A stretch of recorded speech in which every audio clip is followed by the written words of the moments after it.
Good morning बच्चों। चलिए पढ़ते क्लास 8th की चैप्टर 2 हिंदी की बुक लाख की चूड़ियाँ। जी हमारा 4th पॉइंट होगा। आज 3rd कंप्लीट हो गए आपके पार्ट्स। ये थोड़ा सा पार्ट और बचा है आपका। ये आपका चैप्टर आज कंप्लीट हो जाएगा। देखिए हमने यहाँ तक पढ़ा था। मैं चुप हो गया, मुझे वो दिन याद हो आए जब वह मेरे लिए मलाई बचा कर रखता था। जब वो छोटा था ना तो बदुआ उसके लिए मलाई बचा कर रखता था, तो वो उन दोनों की बात कर रहा है। हाँ, तो हम पढ़ना स्टार्ट करते हैं। गाय तो अच्छी है ना काका, मैंने पूछा। मतलब मैंने फिर पूछा बदुआ से कि काका गाय तो अच्छी है ना। तो फिर उसने क्या कहा, गाय कहाँ है लल्ला, 2 साल हुए बेच दी, कहाँ से खिलाता। मतलब गाय नहीं है, जब धंधा ही नहीं है, कुछ है नहीं, रोजी रोटी नहीं है उसके लिए, तो वो कहाँ से खिलाता। इसलिए गाय को मैंने बेच दिया, 2 साल हो गए बेचे हुए, ये बदुआ ने कहा। इतने में रज्जो, यानी उसकी जो बेटी थी बदुआ की, इतने में रज्जो उसकी बेटी अंदर से एक डलिया में ढेर सारे आम ले आई। यह तो बहुत है काका, इतने कहाँ खा पाऊँगा। मैंने कहा कि काका ये आम तो बहुत हैं, मैं इतने सारे आम कैसे खाऊँगा। तो वाह वाह वाह, वह हंस पड़ा।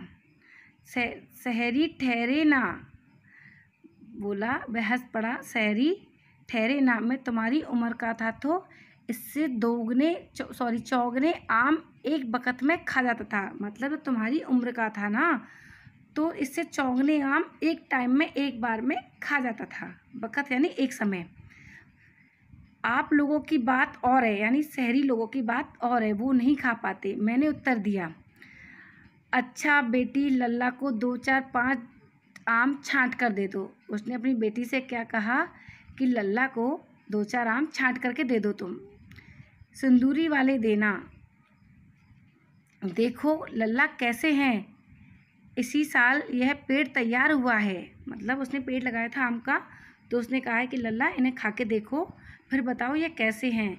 ये इसी साल तैयार हुए हैं, पेड़ तैयार हुआ है। रज्जू ने 4 5 आम अंजुली में लेकर मेरी ओर बढ़ा दिए।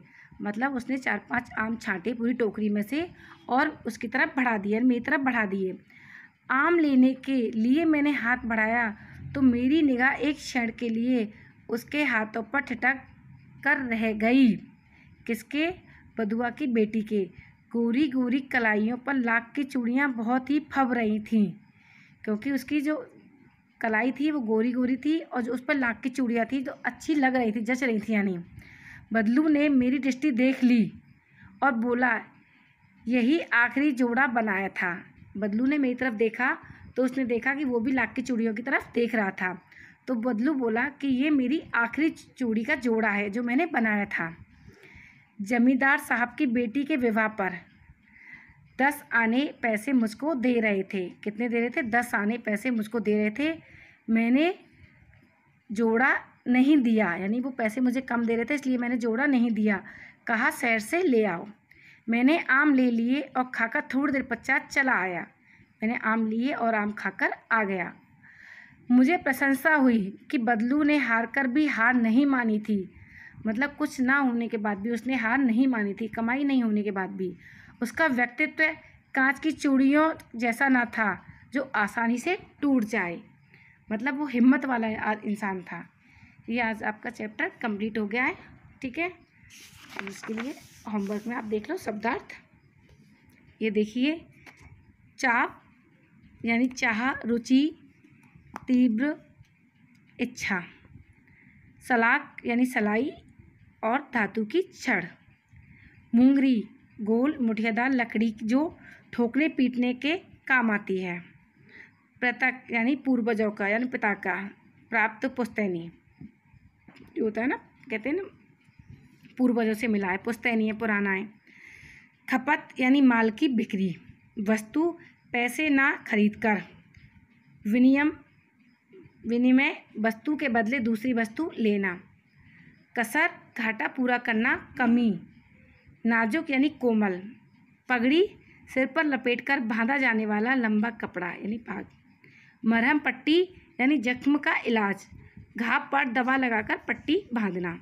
मचिया होता है बैठने के उपयोग में आने वाली सूतली आदि से बनी हुई छोटे चौकोर खाटनुमा। मुखातिब यानी देख करके बात करना। डलिया बांस का बना एक छोटा पात्र, इसे डलिया कहते हैं। फवना यानी अच्छा लगना, शोभा सजना, शोभा देना, कहते हैं ना बहुत फबरा है यानी अच्छा लग रहा है। तो ये आज आपके लिए होमवर्क हो गया। ठीक है बच्चों, ये अपनी होमवर्क में आपके लिए है, अपनी नोटबुक में करना साफ साफ राइटिंग में। आज के लिए इतना ही, आगे के लिए हमारी वीडियो देखते रहे।